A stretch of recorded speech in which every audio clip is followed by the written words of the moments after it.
Hi, viewers and listeners. Welcome back to the Cameo Launch Short Film Showcase. I'm your host, Nigel Morgan, and we have an absolute treat for you all this episode. Joining me today is writer, producer, and director Josh Tanner of Perception Pictures. Josh has helmed some of the most truly epic short films we've seen, including the paranoid Cold War alien invasion short film, The Landing. He also explored an alternate take on the Vietnam War, or at least alternate to the general Western perspective on the Vietnam War in the supernatural war movie Wandering Soul, as well as scaring the bejesus out of all of us in under 10 minutes with the likes of horror shorts Reverse, The Rizzle, and most recently Decommissioned. We are really excited for Josh to take us through his filmmaking journey and his writing and producing partnership with Jade. So without further ado, welcome to the Cameo Launch Short Film Showcase. Josh Tanner, thanks for joining us. Thank you, Nigel. Thank you for having me. You're too kind. All of that is too kind.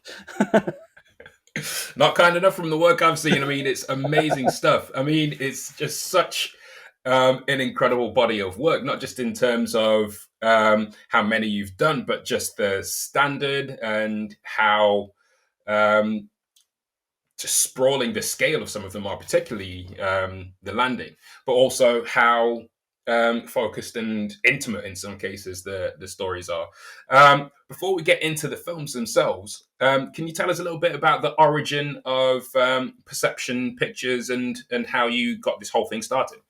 Absolutely. I think it goes all the way back to, I suppose, 2008 when I moved from my little country town in New South Wales, Australia, New South Wales, Australia, to the big smoke of Queensland, specifically Brisbane.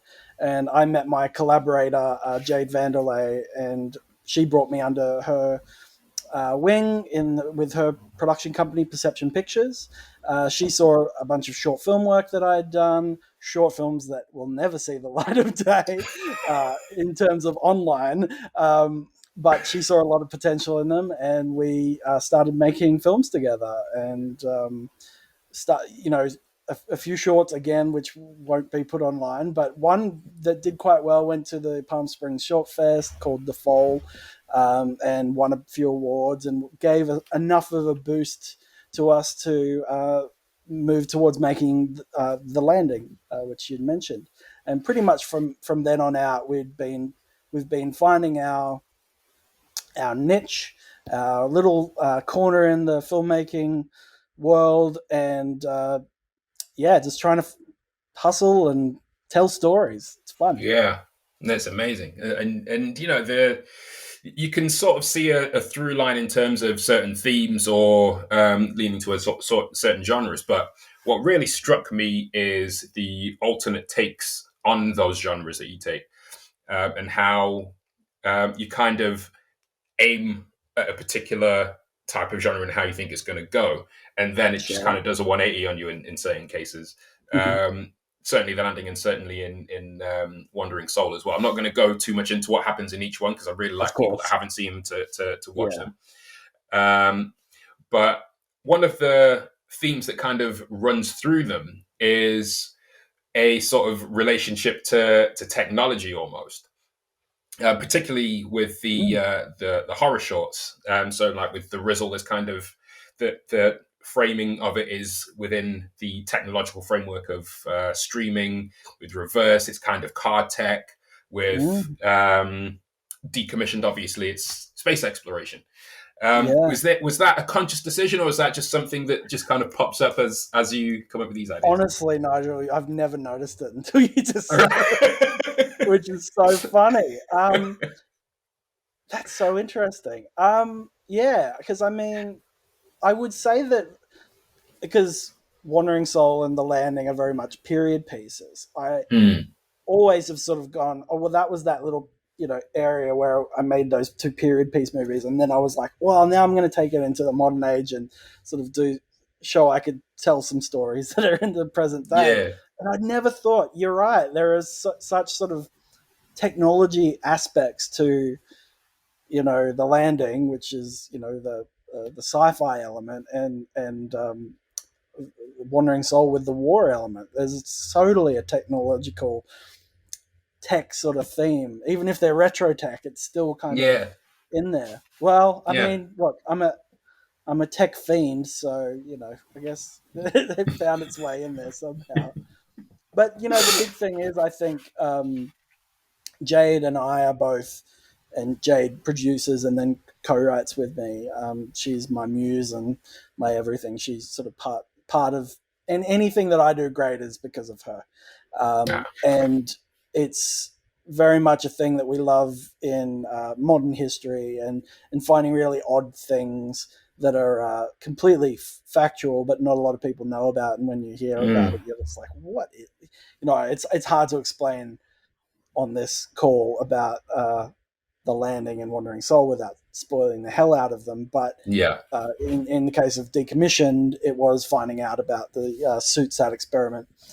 We reveal that at the very start of the movie, so it's like, there you go, there it is. So we very much love the idea of taking things from reality and putting twists mm, on it, and because truth is stranger than fiction. There's these amazing yeah, true. seeds out there to build stories upon, and it really does, we've felt, give audiences quite the kick to know that there's some truth in the stories that we get to put out there. Mm, yeah, I mean that automatically kind of puts you, from a producing perspective at least, um, not necessarily on the back foot, but it makes it a bigger challenge because if when you're telling Yep. stories like Wandering Soul and the Landing, obviously it's a period piece, and there are logistical issues that come along with that, with things like Totally. Decommissioned, Reverse, and the Result to a sort of lesser extent, then Yeah. you are kind of hemmed in with things like special effects and all that kind of stuff. So, how did you and Jade approach the sort of challenges of kind of meeting that story? Is it something that you looked at and thought, well, we just got to find a way, or was Yeah. it kind of a learning experience once you decided on what the story was going to consist of? I think from the get-go, we had this feeling that if we were going to attack something that was set in the past, or even it was a topic or a setting that was very foreign, we knew that there had to be an air of authenticity, particularly with genre shorts or horror Mm, shorts. Anything that you need to build suspense with. The whole idea of building suspense is that you immerse your audience in a world that they can uh, believe in, right? So, yeah, so if you're throwing really far flung worlds at them, or time periods that aren't, you know, recognizable to the audience, you got to make them so believable and realistic. And so authenticity was always something we were like, no, we've got to get this as accurate as we can. And look, we probably, and definitely, we know we've screwed a few things up, but I think that the intention has always been there to make it as realistic as possible, just so you believe in the world. Because if you have things yeah. in it that sort of pull you out of it, it just, the whole house of cards just crumbles down. Absolutely, absolutely. And I think one of the bigger things about that as well is the well, we've talked about the special effects in the technology you have to use, but also the actors as well, because ultimately they are the ones that have to sell it. Sure. Um, so, how central is that to your uh, sort of creative development process? Because I've noticed, particularly with the landing, you've got well, one of the actors from The Matrix in there, for example. So Yeah. you're clearly not um, you're not aiming low with these things. So what's sort of your priority in terms of casting when you're coming up with each of these individual stories? Yeah. I think that again, you always want to hire the best people for the job. Mm, And I don't think we were ever like, oh, let's get someone that was in this or was in that. We were always just looking for the best talent we could find. And I do like to work with the same talent a few times over, so sometimes there is some continuity. um, mm, uh, for example, David Roberts, who you mentioned was in The Matrix, he was in our previous short, to The Landing, which was The Fall. He was in that film, and we brought him over. And also right. another short had Henry Nixon, who plays the father in The Landing, and we brought him over to The Landing. So So I mean, once you sort of hang on, once you find those gems of actors, you sort of tend to want to Mm, work with them. I very much a director that understands that when it comes to working with actors, most of your job is done in the casting. You know, you just mm, cast people that, of course, are right for the role, but just that you can rely on. That I think that the best kind of directing is when you can have your actors almost you almost don't need to say anything to them. At least yeah, you know you've got to block the scene through and go. You start here, you go over there, da da da da. But you don't want to like be standing there and giving them all of this motivation. And it's just like, no, they've read the script. You've hired them because they're amazing. Let yeah, them go. And I sort of like that track, yeah, you know, going on that track. yeah. I mean, do you find that when you do cast actors who have been in feature films, even huge feature films, that they enjoy the sort of creative freedom of something that is smaller in scale, like a short film, because they get to do more acting in the way they would prefer to do it. Yeah, I think look, I don't know. I've ever asked them sort of their opinion on Mm, doing short films. You know, you're just kind of so grateful to have them. You're just like, thank you, thank you, thank you. yeah, But you know, going back to David, for example, he was a lot of fun to have on the landing because I remember when we called him and sent him the script, he the jump from quality and ambition from the fall to the landing was so huge. He was like, "Wow, this is ambitious." yeah, And after we made it, and we had him, you know, remember quite vividly having David come to a screening at Bondi Beach in Sydney at the Flickr Fest Film Festival, and him seeing it and just having the biggest grin on his face because he just was blown away that we were able yeah, to pull off what we set out to make. So I think a lot of actors who sort of come on board maybe have lower expectations of kind of what the end result's going to be, but mm, then you know that's all the more fulfilling when you sort of blow them away and they go, "Wow," mm, you know, and then you've got you know an yeah, actor for life, so to speak. yeah. Amazing, amazing. Um, so, I mean, in terms of what you ask your actors to do and the level of ambition you bring to a project. How do you balance sort of scope and scale with the intimacy of a dramatic conflict? I mean, with the landing, the core of the story was a father son conflict with wandering soul. Ultimately, it's a person's dedication to their spiritual beliefs over and above the imminent danger posed by the Yeah. enemy that they're at war with, stuff like that. Um, is that something that is a draw to getting really talented actors, and also is it something that's at the forefront of your mind when developing the stories? Yeah, I look. I think actors do respond really well to the uniqueness. I guess if I can say that of what we like to make. So I think that is a draw. But also we do try to, if you know, if the running time allows it, sort of pack in dimension to the characters and make sure that there is you know an arc for them and some meat to chew on. The Mm, landing particularly we're very proud of because you know a lot of people say you know even though it's only 16, 17 minutes long, they feel like there's a whole story told there and a story that spans you know 60 years or whatever, yeah. um, or 50 years or whatever, and that's really cool. And I think actors like the ambition that we go for, and yeah, I hope that actors sort of feed off that that ambition and that you know intent that we have to sort of make sure you know their characters are meaningful and go on journeys.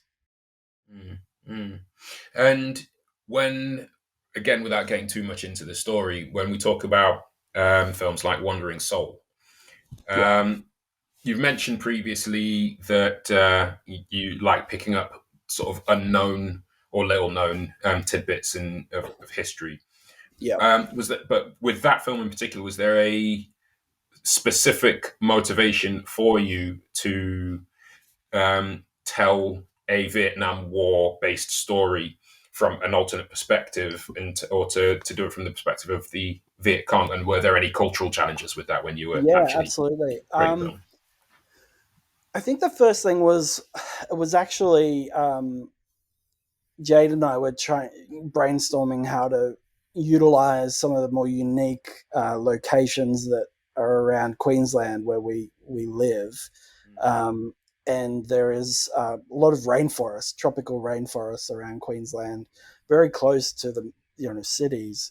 And we thought, oh, that that'd almost look like Vietnam. You could do it like a Vietnam or movie, and then we started to think, what would that be? A Vietnam War movie, mashed with a different genre. And this was like back in like late 2011. Like this was a long time ago. Um, and then we just sort of kept that in the back of our heads. And then eventually we ran into some information about something that happened in Vietnam that's very spooky. Um, that we were just like, wow, that is absolutely trippy and bizarre, and we've got to make something with that. And naturally, you'll know, and anyone who has already seen it will know, um, the best perspective you would tell that story from, at least initially, would be the Viet Cong soldiers, Yeah. right? Like, yes, it's a super interesting POV from the get go, but for what the real thing is, you absolutely want to see it from that perspective, their sort of encounter with it, and sort of how that all pans out. So it was just a natural thing. I don't think we were ever like, "Ooh, we've got to really tell it from the other perspective," because it was Yeah. just like, "Oh no, that makes sense." If you're going to sort of deliver the information in a way that feels narratively satisfying. I mean, what were some of the cultural or historical challenges you ran into in doing it that way? Yeah. Um, One, having the language being Vietnamese, which was like always a no-brainer. Like it was of course.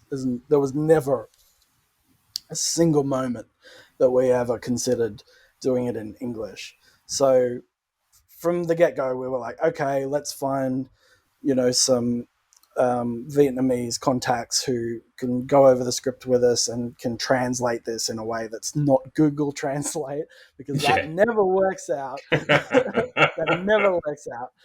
Um, it's just comparing apples and oranges. It's they're both fruit, but they're not the same fruit. Yeah. The things are different.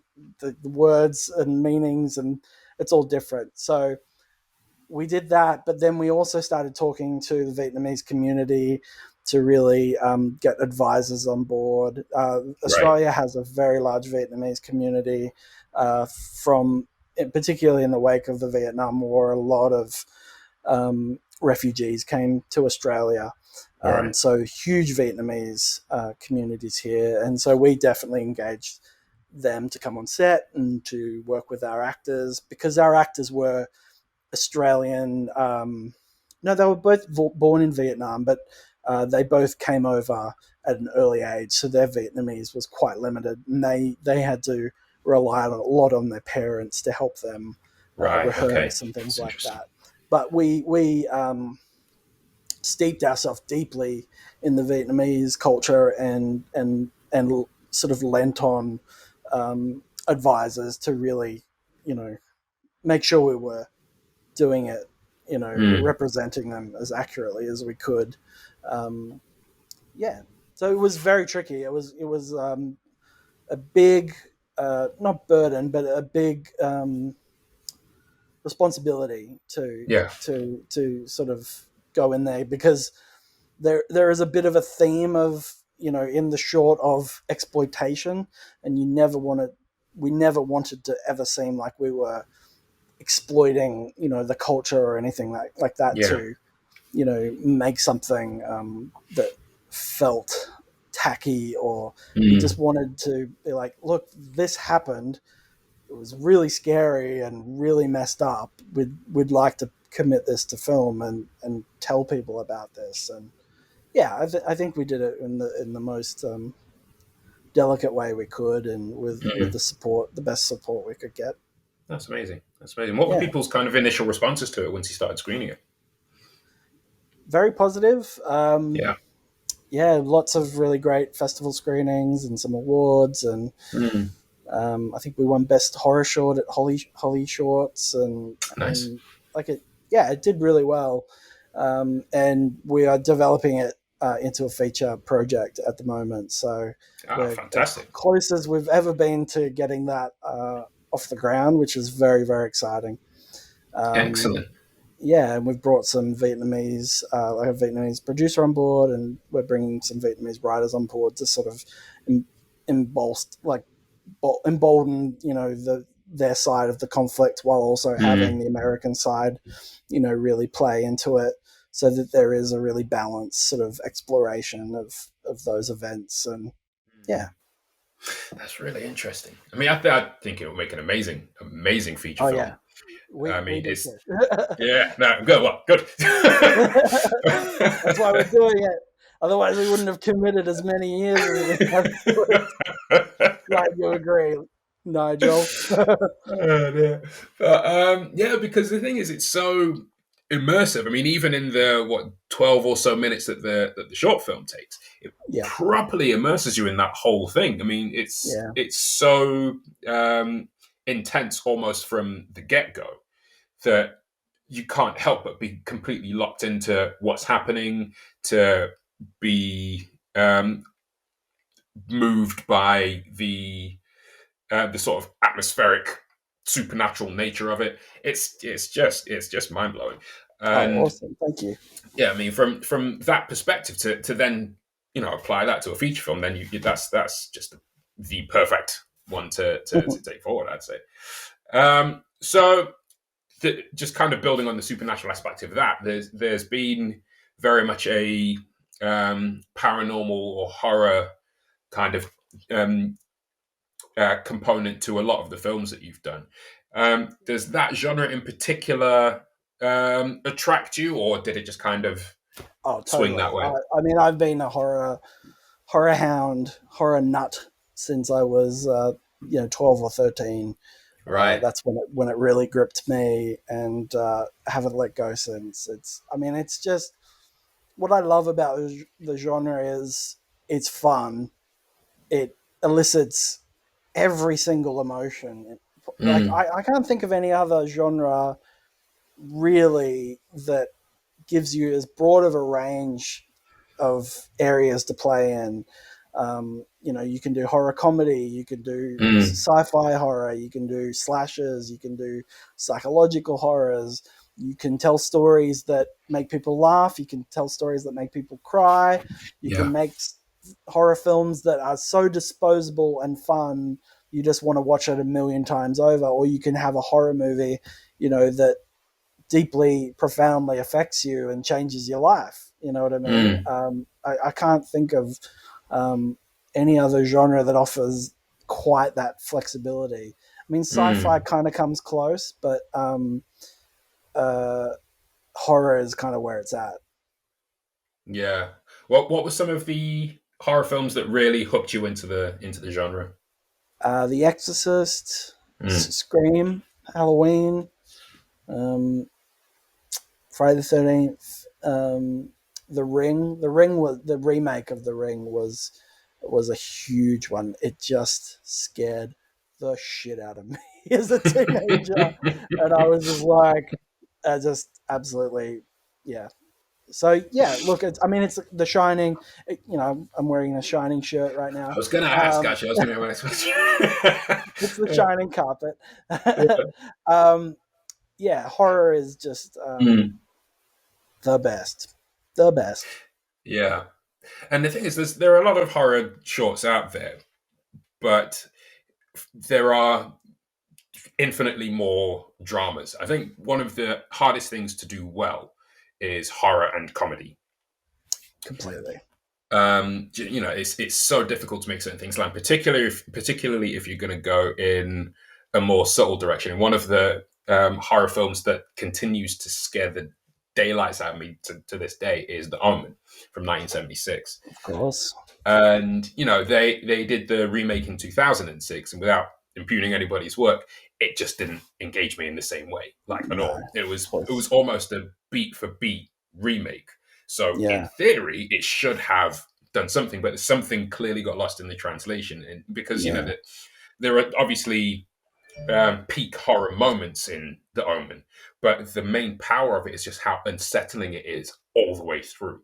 And Yeah. capturing that, it takes a very subtle eye to do that. Um, I think a and lot yeah, of those. I think the '70s was a absolute golden era for horror. I mean, yeah, Rosemary's Baby, The Exorcist. Those films were made by filmmakers who were really just amazing dramatists. Like they were like, hey, let's make something that's not schlocky. Which I mean, all through the 30s, 40s, 50s, 60s, horror was this sort of B movie, genre. And suddenly, from the '70s onwards, there were filmmakers who were doing things that grounded it in a reality, and just, well, I would include the '60s because I think Psycho um, is definitely a horror movie, absolutely. but it grounded things in a way that just absolutely petrified audiences. And Mm, I think it's ebbed and flowed throughout the years. I think the '80s had some films in there that were taken seriously, but it kind of the '80s was a bit of a return to the schlocky era, and the '90s yeah, as well. yeah. There was that 20 years there that it kind of, but then I think sort of coming into the late 2000s and to now, there's a bit of a horror resurgence that Mm, people are like, oh yeah, we should take these seriously again, and you mm. can make Oh, films that, Scream, really, isn't it?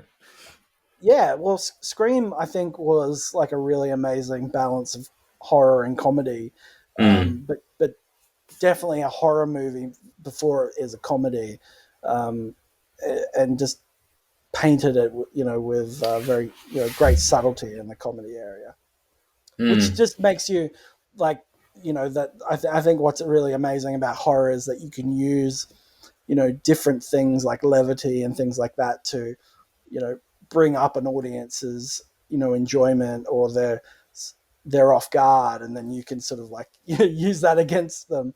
Horror is mm. this great torture device for Yeah. your audience, and you get to use all of this whole palette of things from different genres to sort of draw your audience in and then get them. I mean, do you find it's an interesting tool or a really effective tool to tell human stories? Because you mentioned Oh, that completely. horror is a great genre in terms of its ability to merge with other genres. I mean, one of Yeah, the ones that comes straight to mind is like Jaws, because that's basically horror slash adventure sure. movie to a certain degree, and there's a real Yeah. human arc there. I mean, what are some of the ones that have hit you in that way? Oh, look, I mean, of recent, Jordan Peele's work, Ari Aster's work, Robert Eggers' work. Like, they're all filmmakers who are using the medium to, what I like to say, Trojan Horse, really intense themes and deep themes. Mm, They're Trojan horsing them in this sort of very appealing, consumable genre package. But when you get into, when the Trojan horse is brought into the gates, it's suddenly all of the subtext and all of the themes that, if you had put them in like drama, you know, that was played it very straight, would just yeah. bounce off an audience, because you'd be like, oh, I'm being preached to, right? So like you're just talking at me, you're Mm, trying to tell me these things in a very unappealing way. Whereas genre movies gets to have fun with it, and you get to sort of lean into allegory, and you get to lean into all of these things where you can just have fun and speak about those yeah. things in a Mm. very commercial way. Yeah, yeah. And speaking of finding a commercial way into to talking about serious topics, can you talk to us a little bit about how your career has developed as a result of the short films that you and Jade have have developed, Sure, the kinds of doors that short films have opened, and maybe sure, talk a little bit about the Rizzle getting onto Hulu, for example. sure. Yeah, look, I mean, I would say that The Landing was absolutely the sort of the breakthrough for us. It played at so many festivals and won so many awards and qualified for the Academy Awards, which was incredible. Amazing. Um, and it, yeah, I mean, it opened so many doors to sort of just keep going and sort of find the next project and the next project and the next project. Um, the Wandering Soul getting funded by the Screen Australia, which would be the equivalent to the um, BFI in BFI. England. Yeah. Yeah, was funded. So we were funded by Screen Australia, and that was us being able to make a film of that scale and being able to pay all the crew and do it Right. as as professionally as we'd ever done a short film before. And then those projects, did amazingly and just kept moving things along. And then I think what those shorts did quite well was told very great, complete stories within them, um, that had a lot of sort of access to character development and all of that. But what I became very interested in doing after those shorts was shorter, less sort of story and character based things that were more. I just wanted to scare the crap out of people. I wanted little Right. exercises to play with an audience. And so we started writing Reverse and The Rizzle, and Decommissioned as these tiny little things that we could experiment with, particularly the Reverse and The Rizzle, to make things that weren't set in the past, was a very big thing that we wanted to do Mm. because we'd done two back-to-back period pieces. We were like, no, Right. we don't.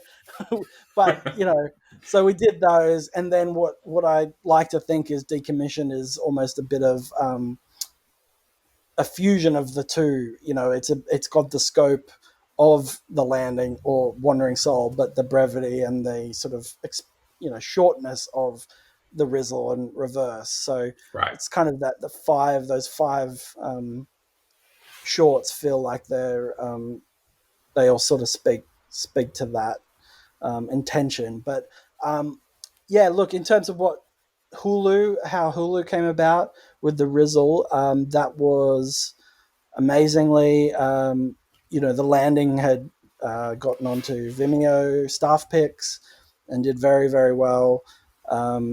Lots of views, lots of attention, and all of that. And just someone had seen it and was curating this batch of horror short films for Hulu, and had seen The Landing and was like, "Would you be interested in putting a short in?" And we had the script, and we put that in, and they got picked, and Amazing. it was the shortest turnaround making a short film I'd ever experienced. So from green light to delivery of the project was Mm. about 3.5 weeks, which was Oh wow. crazy fast. So that was fun, stressful but fun, Yeah. and Yeah. then Reverse came out around a similar time, and was amazingly received, and we got representation from UTA, United Talent Agency in the States, off of that short film, Oh, amazing. which was shot in one night, in a car park in Brisbane, with a skeleton crew. And we were just like, wait a minute, these other shots that we just spent all of this money on, it's like, it's this one that gets the attention, so it goes to show it can, absolutely surprise you what clicks Mm. and what ends up, connecting with execs or with agents and stuff like that. Mm. Um, and yeah, those two shorts were really sort of it's funny because I look at The Landing and Wandering Soul, and they were shorts that were made quite a bit, a few years earlier than the Rizzle and Reverse. But I guess it was the body of work. We'd need to build that body of work up to show that we were trying different things, and had Yeah. that ability to sort of make something that was quite economical. And because I guess you would look at the Landing and Wandering Soul and go, God, they look expensive, and to Mm. a certain degree they were, although we did them on a very tight budget. um, I guess it was a great time to sort of like go and make something for like basically nothing, and suddenly have, agents and studios go, "We want you." It's like, oh, Yeah. that's nice. Where were you a few years ago? It's Waiting for reverse, all, clearly. all good things come to those who wait. Absolutely. It's the truest thing in the world. Those who wait and those who make amazing short films. But yeah, I mean, so with short film and the industry as it is today, well, I say as it is today, but as it keeps changing today, what do you see as the value of short films or the place of short films in a filmmaking landscape that keeps changing as quickly as it is now? I think there's definitely a home for short films as a medium. There's no doubt Mm, about it. I mean, I think like kind of what Hulu did and what it seems Netflix are doing with some of their, you know, anthology, projects. And um, it seems like there's more of a home than ever for the format. But mm, I still think that more than anything, it's a calling card for filmmakers, right? It's like the best way for filmmakers to test their craft mm, and find their voice. And that's the biggest thing I don't think a lot of people talk about, or because it is something that happens more instinctually. You do it throughout over the course of making lots of different projects, figuring out what you like, what you're good at, what you're passionate about. And I think that's the biggest thing is just for filmmakers to use that form to find their voice before launching into making features or TV shows or whatever. As much as it as filmmakers like to say that like to diversify in the types of genres or things they like to make. The mm, big money spent, the spenders or the decision makers, if you will, who are out there picking directors and picking things to make, tend to want to sort of go, oh, you're the guy who does this.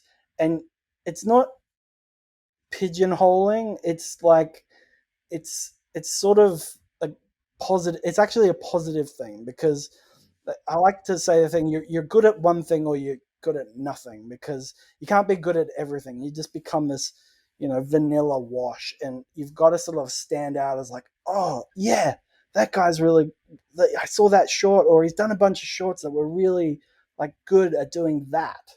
And then suddenly you've built an opportunity for yourself. yeah, So yeah. I think that A short jack of all films trades, are, master of none type yeah, thing. yeah, Mm, exactly. That's it.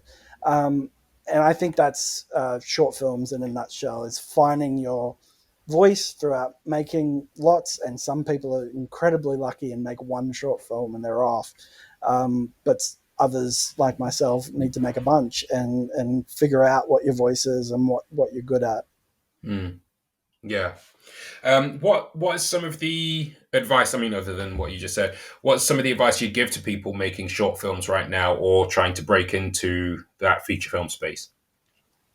Yeah, I mean, look, I think the biggest thing is to just make as much stuff as possible. And you'll see everyone say that, obviously, but Hmm. it kind of goes back to that, what I was just saying before, is like the more things you make, the more mistakes you can get out of the way, and the more things Yeah. you can get out of the way that are like, oh yeah, that's not my bag at all. I thought it might have been my bag, but that is not me.